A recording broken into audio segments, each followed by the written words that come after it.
बिस्मिल्लाहिर्रहमानिर्रहीम।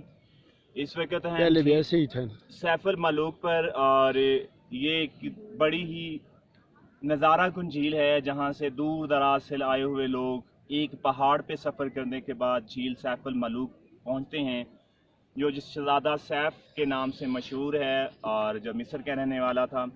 और ये शहज़ादी बदर को ढूंढते हुए जो उसे ख्वाब में मिली थी, ये झील तक आया था।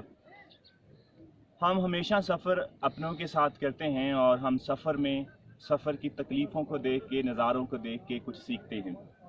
अगर आप नारान की तरफ सफ़र करते हैं तो आपको सैफुल मलूक का सफ़र ज़रूर करना चाहिए। सैफुल मलूक पहाड़ों के दरमियान एक खूबसूरत झील है जिसका नज़ारा आपकी आंखों को मोह लेता है, जिसका पानी इंतहाई खूबसूरत और अट्रैक्टिव है।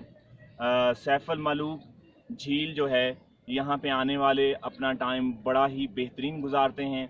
मैं उम्मीद करता हूँ कि आप आएंगे और झील पे आकर यहाँ नज़ारा करेंगे और इस सफ़र को एंजॉय करेंगे। Thank you very much.